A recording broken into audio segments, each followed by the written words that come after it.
Alright, so I gotta try and make this at 15 minutes. His video is 15 minutes and 50 seconds, so I'm gonna have to be bouncing around. I apologize that I gotta bounce around on his video so much. My original video was like 30 minutes long, so I gotta keep this one a lot shorter. So here we go. Okay? And now, in this particular video, I'm going to present the argument that I've been using over the past week or so, or 2 weeks, and I'm going to show you guys where you guys are misunderstanding what I'm saying. Okay, so he's got an argument. You're going to make a response video. Okay, my first question is this. Okay. First question. Has anyone, since time has been recorded, since we've been recording history, has anybody ever presented evidence or proof for the existence of God? Yes, and it was personal experience.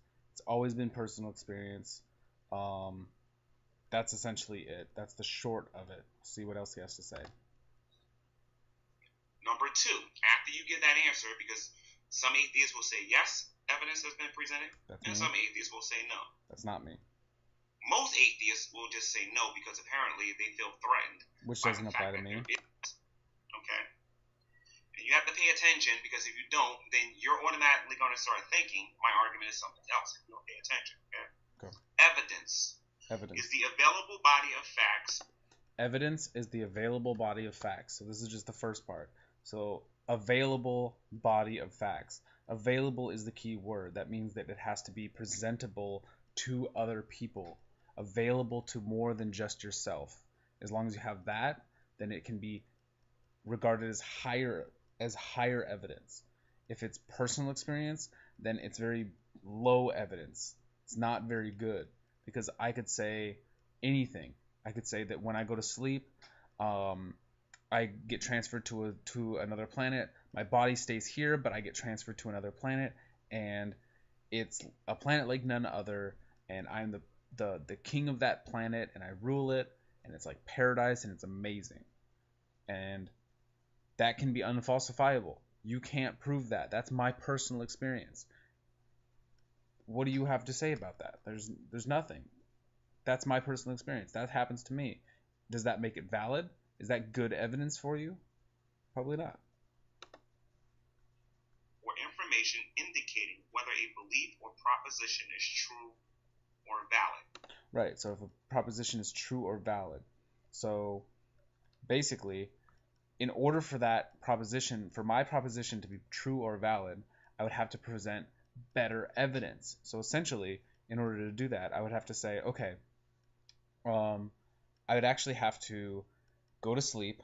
You would have to stand next to my body while I'm sleeping, and then I would come down in an alien spacecraft to come and stand next to my body with you, and you would see me sleeping as well as coming out of this alien spacecraft with all these other aliens, and I'd be like, hey, what's up? And then you would wake me up, and you would wake me up, and then the alien me would disappear. That would be verifiable, true proof evidence. That would be I believe that would be satisfactory evidence for validation. I think that would be good enough. You have to keep that definition in mind for what I'm about to say, because now I'm going to give you the available body of facts or information before we can indicate anything. This is factual information, guys. I'm a Christian. Okay? The Bible tells me we're not a Christian. Matthew 4:19 is a Christian. Right. And we have several billions of people out there who are either Christians or atheists. Okay? Now here's the thing. Those are the available facts or information. Okay? Now the next half of the... So his available facts and information is essentially other people also believe in this, which just directly falls into ad populum. Now I know that's the ad populum fallacy. Now, I know that he really wants to like push himself away from that, and he doesn't want to have anything to do with the fallacy of ad populum, so he just kind of ignores the fact that he uses it, but that doesn't really mean that he's not using it. So the definition is indicating whether a belief or proposition is true or valid. Okay? My question for the atheist community has been this. If there is no evidence for the existence of God, which there is, why do so many people believe that God or a God exists? Now to answer that, and I'm going to skip forward because I think that he just kind of like talks more about this, is because you have personal evidence, you have personal experience, which cannot really be shared with other people. Other people who have also had personal experiences, they can relate to you, but it's not really presentable to non-believers or virtually anybody else. And your personal experience is different from the next person's personal experience. And chances are your personal experience is greatly different from the next person's personal experience. And you guys, chances are, probably believe something different. So your guys' like beliefs they're not really equal. They're not matching. They're kind of like messed up. They don't function quite that great. That's question number one. And then question number two is, why do I believe? Personal experience. Time to skip ahead. Now I get a lot of answers, the population insisting that because 6 billion people believe, that means that God exists. This is what I'm saying, guys, and please pay attention because a lot of you seem to have attention deficit disorder. Okay? What I'm saying is if you don't know what convinced me that God exists, or you don't know what convinced those 6.5 or 7.5 or how many billion people out there that believe that there's a God or gods, right? If you don't know what convinced them that that a God or a God exists, then how can you say that there is no evidence for the existence of God? Right. What you cannot do is tell me that the evidence that was presented to me wasn't considered good evidence, convincing evidence, great evidence to convince me. Right. Which that is perfectly fine. If that is convincing evidence, obviously that's personal. Your personal experience is enough to convince you, and it's good enough in all those categories. It's good enough to convince you. That's the thing. Other people have higher standards of what they require in order to believe something. You have your personal experience. I have my personal experience. My personal experience does not include any of that God stuff. Just doesn't, it's not there. That God exists. You see, a lot of Christians are making a mistake by trying to convince you that God exists instead of just telling you why they actually believe. So there it is. A lot of Christians make the mistake of trying to convince me on why they believe, or why I should believe, essentially, right? I want to make sure that I got that right. So I'm gonna rewind it just a little bit. Making a mistake by trying to convince you that God exists instead of just telling you why they actually believe. Right. So, which is fine. If you want to tell me why you believe in God and it's your personal experience, fine. Sure, that's fine. But don't try and convince me. Don't try and construct an argument to say that you have evidence to prove to me, like you have evidence that God exists. Because you're kind of trying to do this like shifting of the burden of proof, like, but it's not even really shifting of the burden of proof, because all you're really doing is just saying, I believe. And you don't have to believe, but I have evidence. But it's not good enough evidence for you, but it doesn't matter, because I have evidence. Ooh. But it doesn't matter. It doesn't do anything.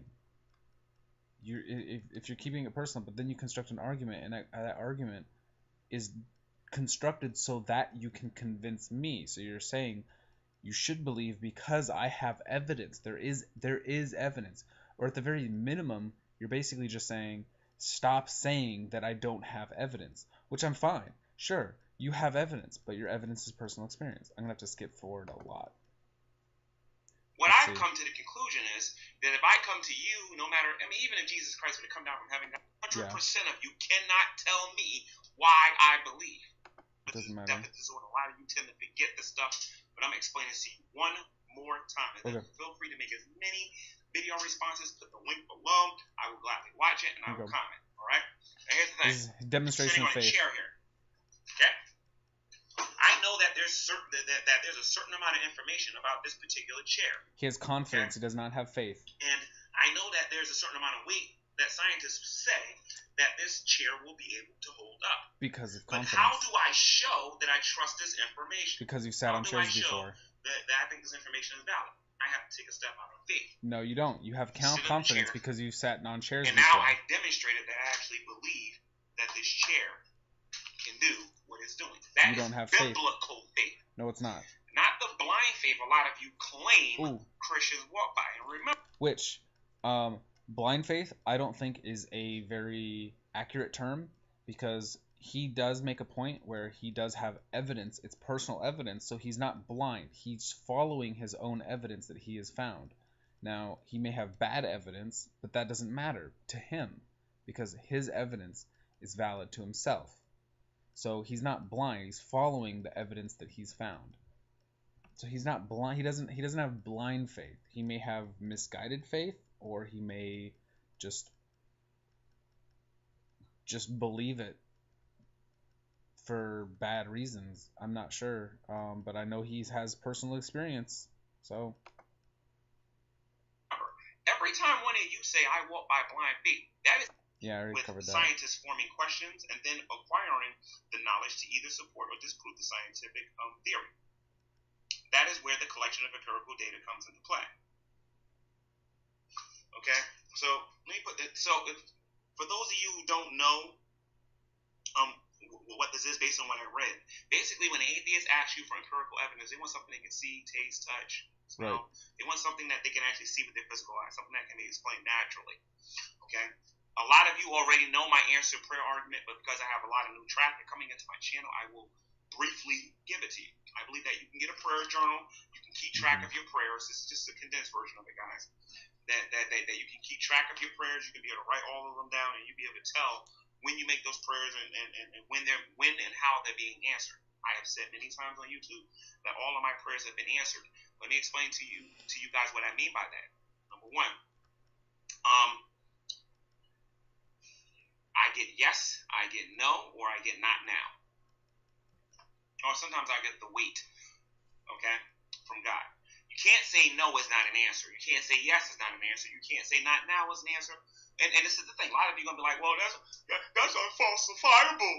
Okay, guys, I'm just telling you my own personal testimony. There it is right there. So it's not good enough for me. I need something that is unfalsifiable. Or I can't take something that is unfalsifiable. Sorry. If you present something to me that is unfalsifiable, I will have doubts about it, and I will essentially immediately not really take it completely seriously, because if you set up the conditions to where it is unfalsifiable and it cannot be not what you're saying it is, then there has to be something wrong with it. Everything can be falsified that is actually like logically valid, but when you have yes, no, wait, then those are the only options that are capable. Try and think, is there anything that can be there that's not, like, can God not fit into any of those answers? It's not good enough. You can't convince anybody, or me especially, answered prayer works. That points to God, that is evidence for God. It doesn't work. I have about a minute left. Go about that Jesus were and not answered. They're starting to see what I'm actually doing. The only people that don't understand what I'm doing are the people who can't watch a video response or express your opinions. Supporting the channel and watching so much. If you watch this video as you say from beginning to end, I would like for you. This fight. 100% of the time, a theist is going to. Okay, I think that's generally the end of his video for the points that he's making. He eventually kind of says, if you're gonna try and troll, or if you're like not serious about whatever, then whatever. I'm gonna ignore you. But I'm honest. I'm doing my as honest as I can. And I got 4 seconds left. 3, 2, 1. Peace out, guys.